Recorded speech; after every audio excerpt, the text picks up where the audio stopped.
Hello everyone, let's start. आज हम यहाँ पे जो टॉपिक देखने जा रहे हैं वो आपके सीएस एग्जीक्यूटिव के जो टैक्स लॉज का सब्जेक्ट है उससे रिलेट करता है। टैक्स लॉज में हमें पता है कि जो पार्ट बी है it consist of GST and customs. GST वाले पार्ट में कुछ टॉपिक्स हैं जो उन्होंने ऐड किए हुए हैं, ठीक है। और साइमल्टेनियसली ये टॉपिक जो है वो आपके सीएस फाइनल का भी हिस्सा है।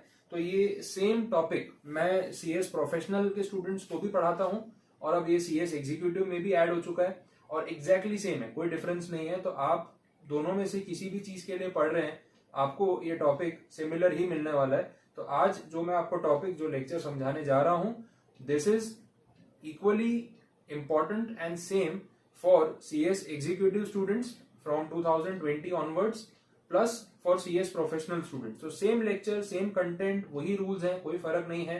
तो आप इसको CS प्रोफेशनल के तौर पे देखें या CS एग्जीक्यूटिव के तौर पे, इस पर्टिकुलर टॉपिक में एक वर्ड का भी चेंज नहीं। क्लियर है? तो चलिए स्टार्ट करते हैं। मैं आपको एग्जीक्यूटिव के बारे में इसलिए बता रहा हूँ क्योंकि दिसंबर 2019 तक के एग्जाम्स में ये मॉड्यूल में नहीं था एग्जीक्यूटिव की, और जून 2020 की मॉड्यूल से उन्होंने इसको ऐड कर दिया है। तो 2020 में जो स्टूडेंट सीएस एग्जीक्यूटिव के एग्जाम अपियर करेंगे जून और दिसंबर में, उनके लिए ये नया पॉइंट है। और प्रोफेशनल के एग्जाम्स में तो ये पहले भी आता था, अभी भी आता है, तो ये कॉमन टॉपिक हो गया आप दोनों चीजों के लिए। तो आइए स्टार्ट करते हैं। सबसे पहले जो रूल है that is rule number 27। Valuation के लिए हमने सेक्शन देखा है सेक्शन 15, ये भी एग्जीक्यूटिव प्रोफेशनल दोनों में ही कवर किया है। तो सेक्शन 15 में हमने देखा कि कोई भी सप्लाई का वैल्यूएशन कैसे होता है, उसके क्या रूल्स होते हैं, डिस्काउंटिंग वाला पॉइंट होता है, क्या चीजें इंक्लूड होती है क्या एक्सक्लूड, उस पर हमने बात की थी। That is valuation.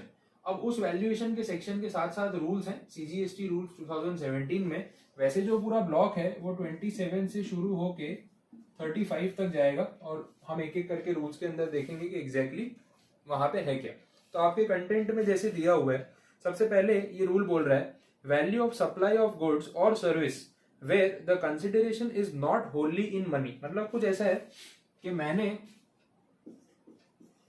आपसे कुछ सप्लाई लिया, आपको पता है कि सप्लाई वर्ड में दोनों चीजें कवर होती है, गुड्स भी कवर होता है और सर्विसेज भी कवर होती है, ठीक है। तो गुड्स हो या सर्विसेज हो या फिर बोथ, कोई फर्क नहीं पड़ेगा।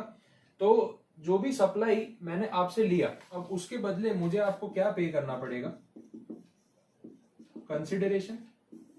यूजुअली ऐसा होता है consideration in terms of money, लेकिन ऐसा भी हो सकता है कि consideration is partly in terms of money and partly in terms of kind, मतलब अदर देन मनी, ऐसा भी हो सकता है। ये रूल उसी की बात कर रहा है कि जब consideration completely in terms of money नहीं है। क्लियर? चलिए आगे बढ़े। अब पॉइंट ये है कि फिर इस सप्लाई की वैल्यूएशन या वैल्यू कैसे निकाली जाए जब सप्लाई का कंसिडरेशन कंप्लीटली मनी के टर्म्स में नहीं है और उसके साथ साथ इन काइंड भी है या इन काइंड ही है, जैसा भी आप बोलो। तो फिर सप्लाई की वैल्यू कैसे निकाली जाए, उसके लिए रूल 27 आपको कुछ चीजें प्रिस्क्राइब कर रहा है। आपको ये जो पॉइंट्स दे रखे हैं ए बी सी डी, आपको उसमें सीक्वेंशियल ऑर्डर फॉलो करना है। पहले ए पॉइंट, फिर अगर वो फेल हो गया तो बी, बी फेल हो गया तो सी, और सी फेल हो गया तो डी, उस ऑर्डर में चलना पड़ेगा। तो पहले पॉइंट नंबर ए बोलता है open market value is suppose goods है, तो इन गुड्स की जो भी ओपन मार्केट वैल्यू होगी वही यहाँ पे कंसिडरेशन मान ली जाए, ऐसा बोला हुआ है। और इस चीज को फिर हम कर सकते हैं इग्नोर। ये पॉइंट हो गया। अगर open market value by any chance available नहीं है तो फिर दूसरा रास्ता क्या बचता है, वो आपको पॉइंट बी में बोला है। उन्होंने बोला कि एक तो मनी के टर्म्स में कितना पे किया है वो तो पता था ही, और ये जो इन काइंड पे किया है उसकी मॉनिटरी वैल्यू कितनी होगी वो पता कर लो। क्लियर? और जो भी मॉनिटरी वैल्यू है वो यहाँ पे ऐड कर लो। ये जो प्लस करके होगा दिस इज कंसिडरेशन, या फिर अब इसको बोल सकते हो वैल्यू। क्लियर? अगर ये भी पॉसिबल ना हो पता करना, तो तीसरा रास्ता क्या है? तीसरा रास्ता ये है कि जो भी गुड्स सप्लाई किए गए या जो भी सर्विसेज सप्लाई की गई, लाइक क्वालिटी या लाइक काइंड के गुड्स ढूंढो और उसकी वैल्यू पता करो। इसके जैसे और क्वालिटी के या सिमिलर क्वालिटी के दूसरी कंपनी के जो गुड्स आते हैं उसकी क्या वैल्यू होगी, वही वैल्यू यहाँ पे मान ली जाएगी, वैल्यू ऑफ अलाइक गुड्स। फिर यही ऑप्शन बचता है हमारे पास डी पॉइंट। अगर ये भी पॉसिबल ना हो तो फिर क्या करें, तो फोर्थ पॉइंट जो है that is as per rule number 30 और रूल नंबर 31। अब रूल नंबर 30 और 31 का वैसे आप यहाँ पूरा पॉइंट पढ़ोगे तो थोड़ा सा लैंग्वेज भारी है, मैंने ना दैट इज करके शॉर्ट में लिखा हुआ है, वो आप देख लो। Money plus money equivalent of the non monetary consideration as worked out on the basis of cost of supply plus 10% markup. इसका मतलब monetary consideration plus equivalent value of non monetary consideration plus 10% markup. पैसों के terms में जितना दिया वो in kind जो कुछ भी दिया उसकी जो कॉस्ट होगी, कॉस्ट बोला है, ये दोनों को जोड़ दो plus 10% markup, profit margin, cost plus profit margin. तो प्रॉफिट मार्जिन के तौर पे 10% मार्कअप लेना है, 10% रूल में फिक्स है लिखा हुआ, ठीक है। तो इस तरीके से कैलकुलेशन हो सकता है। अब एग्जाम में अगर इसमें कोई सम आता है या एग्जीक्यूटिव में कोई एमसीक्यू आता है तो ये open market value, money, kind, like goods, ये सब कुछ आपको दिया होगा, आपको सिर्फ पता होना चाहिए कि उसको अप्लाई किस ऑर्डर में करना है। अब ओपन मार्केट वैल्यू भी दे रखी है और लाइक गुड्स की वैल्यू भी दे रखी है, तो आप कौन सी पहले लोगे, कंपलसरी आपको ये फॉलो करना है, बस ये पता होने के मार्क्स मिलेंगे आपको। क्लियर, समझ आए? तो ये है आपका रूल नंबर 27। इसके नीचे जो इलस्ट्रेशन है वो आप खुद देख सकते हो, मैंने आपके रेफरेंस के लिए रखा है, उसमें मेरा कुछ काम नहीं है, सिर्फ आपको समझाने के लिए कि भाई ये चीज ऐसे होती है, आप उसको पढ़ सकते हैं। इसके बाद हम बात करते हैं रूल नंबर 28 की।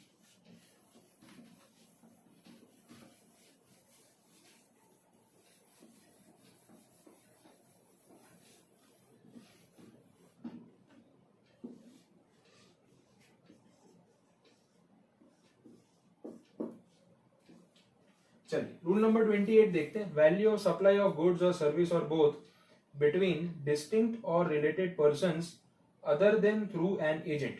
अब देखो यहाँ पे रेफरेंस में लिया है सेक्शन नंबर 25, इसमें वर्ड यूज किया है डिस्टिंक्ट पर्सन या फिर बोला है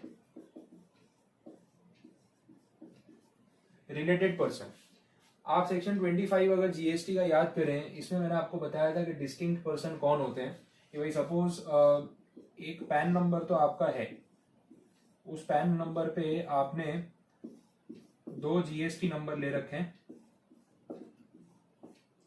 एक फैक्ट्री आपकी मुंबई में है और दूसरी अहमदाबाद में है, ठीक है। तो ये 2 एंटिटीज, क्योंकि इनके जीएसटी नंबर अलग अलग हैं, भले सेम पैन पे है, दे आर रिलेटेड पर्सन और they are distinct person under section 25। इनकी हमने बात की हुई थी, वही बात यहाँ पे भी हो रही है कि इनके बीच में गुड्स या सर्विसेज एक्सचेंज हो रही है other than through an agent, बीच में कोई एजेंट नहीं डायरेक्टली, ठीक है। अब इस सिचुएशन में वैल्यूएशन कैसे होगा, रूल क्या बोलता है, देखो पहला पॉइंट वही है ओपन मार्केट वैल्यू। अगर ओपन मार्केट वैल्यू ना अवेलेबल हो तो like kind and quantity, like kind and quantity भी ना अवेलेबल हो तो फिर वही कॉस्ट प्लस नॉन मॉनिटरी अगर है तो, और प्लस 10% मार्कअप। रूल 31 का मतलब वही होता है, तो वो यहाँ पे कवर हो गया। ये एक चीज है, और भी कुछ दे रखा है वो भी देख लेते हैं।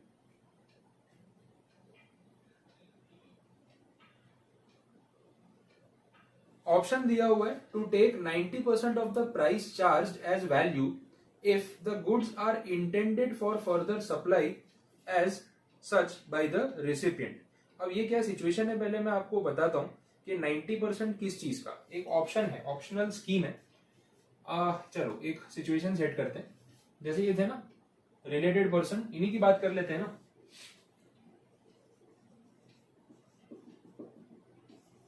मुंबई वाला जो यूनिट है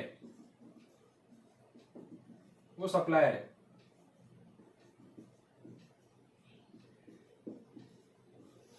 अहमदाबाद वाला जो यूनिट है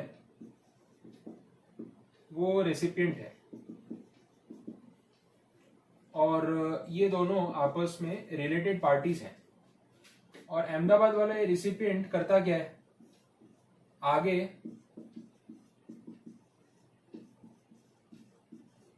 फर्दर सप्लाई करता है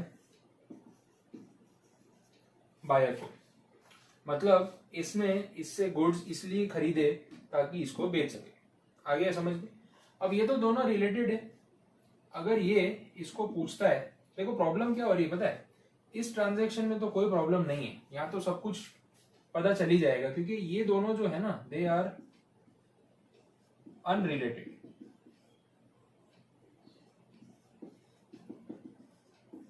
ये दोनों अनरिलेटेड पार्टीज हैं, बट ये दोनों रिलेटेड पार्टीज हैं। तो ये ट्रांजैक्शन में प्राइसिंग का थोड़ा सा ध्यान रखना है हमें, इसलिए रूल पढ़ रहे हैं। अब मुंबई वाला अगर अहमदाबाद वाले को ये पूछता है कि भाई तू बता दे कि तू ये गुड्स आउटसाइडर को कितने में बेचता है जो मैं तुझे सप्लाई करता हूँ, तो वो तो पता करने में कोई इशू है ही नहीं, वो तो ये बता देगा। और इसमें छुपाने वाली कोई बात भी नहीं कि वो बताना नहीं चाहे तो आप कहीं से पता नहीं कर सकते, ऐसा तो कुछ है नहीं। जब एक ही पैन नंबर के दो यूनिट्स हैं तो आपस में एक दूसरे को इतनी डिटेल तो दे ही सकते हैं। तो मुंबई वाले के पास ये ऑप्शन है कि जब वो इसको ये गुड्स सप्लाई कर रहा है, सपोज उसने कुछ भी प्राइस पे सप्लाई किया, उससे तो हमें मतलब ही नहीं है, अहमदाबाद वाला ये गुड्स बायर को बेच रहा है 100 रुपीज में, तो मुंबई वाले के पास ये ऑप्शन है कि वो ये वाले ट्रांजैक्शन को 90% ऑफ ₹100 मतलब 90 रुपए पे ट्रीट कर सकता है। क्लियर यहाँ तक? तो यही बोला, option to take 90% of the price charge as value if the goods are intended for further supply as such by the recipient. As it is जो गुड्स आए वो आगे भेज दिए, तो ये जितने में भेजेगा उसका 90% इस ट्रांजेक्शन की वैल्यू मानी जा सकती है। एक ऑप्शन है। अच्छा, इसमें और भी कुछ बोला है, value declared in invoice to be taken as the value also where the recipient is eligible for full input tax credit, the value declared in the invoice shall be deemed to be the open market value of goods or services। हाँ, तो वो तो हमने देख ही लिया ना।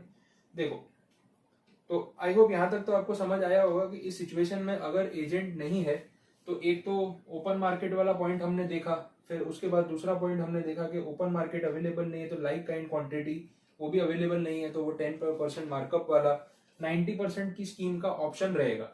ये option starting में ओपन मार्केट के सामने ही मिल जाता है, तो ऐसा कुछ नहीं है कि पहले ए लगाओ फिर बी लगाओ फिर सी लगाओ, ये सब फेल हो जाए तो फिर 90% लगाओ, ऐसा कोई लॉ नहीं है। आप स्टार्टिंग में यहीं पे इन सब के ऑप्शन में पहले ही 90% ले सकते हैं, ये भी मैंने क्लियर कर दिया। ठीक है, तो प्रायोरिटी ऑर्डर आपको बता दिया, उसमें भी कंफ्यूजन मत रखना, नहीं तो फिर वो वैसे लिखते ही नहीं ना। रूल 28 में पहले ABC लिख दिया, फिर ऑप्शन के बारे में बात कर दी, तो वो ऑप्शन इन तीनों के सामने, आप ए के सामने ये ले लो, बी तक जाओ ही मत तो भी चलेगा, कोई प्रॉब्लम वाली बात नहीं है। क्लियर, समझ आया? चलो आगे बढ़े। रूल नंबर 29 है value of supply of goods made और रिसीव्ड थ्रू एन एजेंट। अब इसमें फर्क सिर्फ इतना है पूरी सिचुएशन में कि जो भी गुड्स एक्सचेंज हो रहे हैं मुंबई और अहमदाबाद वाले के बीच में, यहाँ इनके बीच में कोई आ गया है और वो कौन है? एजेंट। ठीक है, तो फर्क क्या पड़ेगा? देखो, अब इसमें आपको सीक्वेंस फॉलो करना पड़ेगा, जो नीचे डायग्राम है उससे भी क्लियर हो जाएगा। ओपन मार्केट और 90%, अगर ये दोनों में से कुछ भी फॉलो नहीं हो पाता है तो दूसरा ऑप्शन क्या है? 110% ऑफ कॉस्ट ऑफ सप्लाई। इसका मतलब इसकी मुंबई वाले की जो कॉस्ट थी सप्लाई की प्लस 10% मार्कअप, मतलब उसका प्रॉफिट मार्जिन 10% पे फिक्स कर दिया, दैट इज 10% मार्कअप। तो पहला ऑप्शन ओपन मार्केट वैल्यू और 90%, ये फेल हो गया तो दूसरा ऑप्शन कॉस्ट प्लस 10% मार्कअप। ठीक है, और इसके बाद तीसरा ऑप्शन है बेस्ट जजमेंट मेथड, जो भी बेस्ट सुटेबल तरीका पॉसिबल हो जज करने का, दैट इज इनफ। क्लियर, तो ये बहुत सिंपल वे में वो डायग्राम से ही आपको समझ आ जाएगा। और वही चीज आपको अगर समझनी हो तो नीचे इलस्ट्रेशन मैंने रखा हुआ है जिसके बेसिस पे आप उस चीज को क्लियर आउट कर सकते हैं। रूल 30-31 10% वाला पॉइंट समझा दिया मैंने। ठीक है, नीचे जो एक वो डायग्राम दिया ना 4th पेज के एंड में, वो कलरफुल सा है, supply of goods supplier of service, उस केस में आप देखना क्या बोला है। उसमें ऐसा बोल रहे हैं कि सप्लायर ऑफ गुड्स के केस में रूल्स को हायरार्किकल ऑर्डर में लगाना पड़ता है। 27 के बाद 28, 28 के बाद 29, फिर 30, फिर 31, ऐसे बोला है। सर्विसेज के केस में आप 29 के बाद डायरेक्टली 31 ले सकते हो, क्योंकि 30 रूल में ना एक्चुअली में कॉस्ट वाला जो पार्ट बोला है उसमें प्रोडक्शन और मैन्युफैक्चर बोला है, 110% जो बोला है कॉस्ट ऑफ मैन्युफैक्चर और प्रोडक्शन। सर्विसेज सप्लाई करने वाले का कॉस्ट ऑफ प्रोडक्शन मैन्युफैक्चर कहाँ हो रहा है, क्लियर है। तो इसलिए बोला कि वो डायरेक्टली 31 पे जा सकता है, उसको स्किप करने के लिए अलाउ किया गया। क्लियर, अब समझ आया यहाँ तक। चलिए, तो ये हो गया आपका रूल नंबर 31। इसके बाद हम बात कर रहे हैं रूल नंबर 31 कैपिटल ए की। 31 कैपिटल ए में ये नया रूल ऐड हुआ और इसकी डेट इफेक्टिव है 23 जनवरी 2018। ये लॉटरी वाला केस है।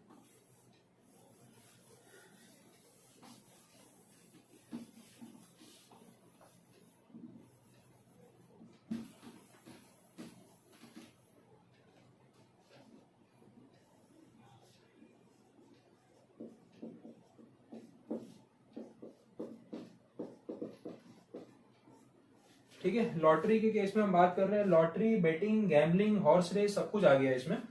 अब लॉटरी, बेटिंग, गैम्बलिंग ये सब चीजें जो है इंडिया में हर स्टेट में लीगली अलाउड नहीं, ठीक है। इलीगली होती होंगी वो अलग चीज है, लेकिन ये स्टेट गवर्नमेंट्स का सब्जेक्ट हो चुका है और बहुत साल से ऐसे ही है कि अगर कोई स्टेट गवर्नमेंट अपने स्टेट में अलाउ करना चाहे तो वो कर सकती है। तो अब जैसे आप देखते हैं गोवा में बेटिंग, गैम्बलिंग अलाउड है, ठीक है। महाराष्ट्र में अगर आप देखेंगे तो हॉर्स रेसेस के ऊपर बेटिंग करना अलाउड है। लॉटरी टिकट्स भी सेल होते हैं और भी ऐसे स्टेट्स हो सकते हैं जहां पे लॉटरी टिकट्स बेचना अलाउड है, ठीक है। तो वहां पे जो लॉटरी टिकट्स का सेल होता है उस पे भी जीएसटी है। तो उसी जीएसटी के बारे में ये वैल्यूएशन के रूल की हम बात कर रहे हैं। चलिए शुरू करते हैं, देखें क्या रूल है, किस तरीके से कैलकुलेशन होता है। इन्होंने बोला कि value of supply of lottery कैसे निकालना है। उसके लिए 2 पॉइंट्स दिए हैं, ए और बी, तो उसमें आप डिफरेंस समझ लेना। पहला जो पॉइंट ए है उसमें बोल रहे हैं lottery which is run by state government. ये वर्ड पे फोकस है। लॉटरी जो है खुद स्टेट गवर्नमेंट ही कंडक्ट कर रही है। और जो दूसरा बी पॉइंट बोला है वहां पे बोल रहे हैं ऑथोराइज्ड बाय स्टेट गवर्नमेंट। मतलब उन्होंने परमिशन दी है कि किसी और को कि आप लॉटरी इशू करो, हमारी तरफ से परमिशन है। एक होता है खुद काम करना, एक होता है किसी को काम करने की परमिशन देना, ठीक है। तो authorised by state government and run by state government, इस बेसिस पे डिफरेंशिएशन है। तो जीएसटी के रेट्स में भी एक्चुअली में फर्क है। The value of supply of lottery run by the state government shall be deemed to be, इस वाले केस में वैल्यू ऑफ सप्लाई के लिए बोला है फैक्टर लेना है 100 डिवाइड बाय 112 और यहाँ पे वैल्यू ऑफ सप्लाई के लिए बोला है 100 डिवाइड बाय 128। ये रिसेंटली रेट चेंज हुआ है। ये किस चीज का 100/12, 100 and 128, ये किस चीज का? Of the face value of the ticket और of the price as notified in the gazette by the organising state whichever is higher. मतलब ऐसा है कि टिकट का जो फेस वैल्यू होगा उस पर जो वैल्यू लिखी होगी कि भाई ये टिकट कितने की है, तो सपोज टिकट जो है वो 5,000 रुपए की है, या फिर सपोज प्राइस जो स्टेट गवर्नमेंट ने नोटिफाई किया है, स्टेट गवर्नमेंट ने प्राइस नोटिफाई किया सपोज 4500, इन दोनों में से सिलेक्ट होगा विच एवर इज हायर। तो क्या सिलेक्ट हो गया 5,000। अब 5,000 रुपए में दोनों चीजें कवर्ड है, यहाँ पे वैल्यू भी कवर्ड है और यहाँ पे जीएसटी भी कवर्ड है। ये चीज आपको समझनी है। अगर इसमें वैल्यू 100 रुपए कवर्ड है तो इसमें जीएसटी 12 रुपए कवर्ड है, इसलिए उसको टोटल करके बोला गया है 112। तो ये 5,000 जो है कितने पे है 112 पे। अगर आपको गिनना हो कि इसमें जीएसटी का प्रोपोर्शन कितना है, तो जो आफ्टर चार्जिंग वाला मेथड होता है ना वो हम कर सकते हैं।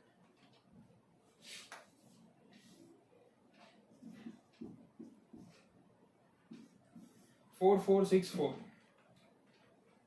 और बाकी का 536। टैली करना हो तो गिन लो, 4464 पे 12% करोगे तो 536 आ जाएगा। दोनों मिला के कितना हो रहा है 5,000। तो ये 112 पे है, ये है 12 और ये है 100। तो जैसे ही आपको ये अमाउंट मिल जाए, अगर आप इसमें 100 डिवाइड बाई 112 करोगे तो क्या मिलेगा आपको आंसर में 4464 हो गया वैल्यू ऑफ सप्लाई और उसके ऊपर 12% जीएसटी। तो इन शॉर्ट जो लॉटरी खुद स्टेट गवर्नमेंट रन करती है उसमें जीएसटी का रेट है 12% और जो वो ऑथोराइज करती है किसी और को उसमें जीएसटी का रेट है 28%, तो सरकार वहां पे ज्यादा पैसे कमा रही है, इतना ध्यान रखना। तो ये हो गया आपका rule number 31A regarding lottery. अब नीचे उसमें बोला है बेटिंग, गैम्बलिंग, हॉर्स रेस, उसकी भी तो बात करें। यहाँ पे तो सिर्फ लॉटरी वर्ड यूज हो रहा है। क्या बोला है? The value of supply of the actionable claim in the form of chance to win in betting, gambling or horse race in a race club shall be 100% of the face value of the bet or the amount paid into the totally settle। मतलब इसमें ऐसा है कि जो face value होगी वही value मानी जाएगी और उसके ऊपर जीएसटी अलग से लगेगा प्रिस्क्राइब रेट्स पे। जो रेट है वो चेंज होता रहता है, ठीक है। अभी के लिए लेटेस्ट रेट है तो वो टैरिफ में चेक करना पड़ेगा। लेकिन पॉइंट ये है कि लॉटरी वाले केस में लॉटरी की जो टिकट है या जो प्राइस उसके लिए गैजेट में लिखा गया है विच एवर इज हायर, उसमें जीएसटी इंक्लूडेड माना जाता है। ये यहाँ पे भी 28% था। But betting, gambling, horse race वाले में आप जितने फेस वैल्यू का टिकट तो नहीं लेते, आप पैसा लगाते। जैसे फॉर एग्जाम्पल हॉर्स रेस बोला और एक वर्ड यूज कर रहे हैं टोटली सेटल, वो भी साथ में बता दीजिए। देखो आपने मूवीज में देखा होगा जो हॉर्स रेस पे बेटिंग करते हैं, वो जैसे मैं आपको एग्जांपल दूं तो एक रेस मूवी में दिखाया हुआ है, वो हॉर्स रेस चल रही होती है, उसमें वो जॉकी होते हैं, बेटिंग होती है, वही उसकी मूवी की स्टोरी है। एक once upon a time in Mumbai जो मूवी दिखाई है फर्स्ट पार्ट, उसमें भी उन्होंने दिखाया था कि हॉर्स रेस चल रही होती है, कुछ सीन्स थे वहां पे कि बेटिंग वेटिंग लोग करते हैं। तो पुराने टाइम में क्या होता था कि जब बेटिंग करनी होती थी ना तो वो चिट होती थी, वो काउंटर बने होते थे, बंदा खड़ा होता था, आप उसको पैसे देते थे कैश में, वो रसीद बना के देता था और फिर अगर आप जीत गए तो वो टिकट दिखा के आप उससे पैसा इनकैश करा सकते हैं। वो पुरानी बात हो गई। आजकल क्या होता है, कंप्यूटराइज्ड मशीन होते हैं, हर चीज में टैबलेट होता है, टैबलेट जैसा मशीन वहां पे लगा होता है। आपको उसके अंदर जो भी डिटेल्स हैं कि भाई कौन सा हॉर्स है जिसके ऊपर आप पैसे लगाएंगे एंड ऑल, तो वो आप डिटेल्स उसमें एंटर करो, आपकी टिकट की जो पर्ची है वो प्रिंट निकलेगी और पैसे आप सबमिट कर दो, कार्ड स्वाइप करके उसी में पे कर दो। तो जो कैलकुलेशन करना है ना वो मशीन ऑटोमेटिकली करता है और जो विनर होगा लास्ट में वो डिक्लेयर कर देगा। तो उसको बोलते हैं टोटली सेटल। तो ये जो मशीन है इसको बोलते हैं टोटली सेटल, ठीक है। तो इसमें आपने जितने पैसे लगाए, जो फेस वैल्यू वही हो गई ना, जितने आपने पैसे लगाए शर्त में, तो उसी के ऊपर जीएसटी लगेगा, अलग से ऐड होगा। ये पॉइंट है यहाँ पे। चलिए 31A जो है वो कंप्लीट हुआ। अब इसके बाद अगला जो रूल आने वाला है दैट इज रूल नंबर 32 वाले रूल में इंटरनली काफी सारे पॉइंट्स हैं। तो मेरा मानना ये है कि यहाँ तक जितने पॉइंट्स दे रखे हैं उतने आप पहले क्लियर कर लो 31A तक। उसके बाद नेक्स्ट जो लेक्चर हम देखेंगे उसमें मैं पूरा रूल 32 आपको करवाऊंगा। उसमें 4-5 पॉइंट्स हैं, अलग अलग कैलकुलेशंस हैं, तो वो एक फ्रेश स्टार्ट के साथ अगर हम देखें तो आपको थोड़ा ज्यादा समझ में आएगा। ऑलरेडी हमने इसमें 3-4 पॉइंट्स कवर कर लिए। तो यहाँ तक अगर आपको कोई डाउट हो तो आप पहले देख लेना, पूछ लेना, और उसके बाद हम अगले लेक्चर में रूल नंबर 32 कवर करेंगे। 32 एक मेजर रूल है, 33 थियोरेटिकल है, छोटा सा रूल है, 34 35 भी कुछ ऐसे ही है। तो मेजर जो टाइम कंज्यूम होने वाला है हमारा वो होगा रूल नंबर 32 में, जो नेक्स्ट लेक्चर में आएगा, ठीक है। Thank you so much.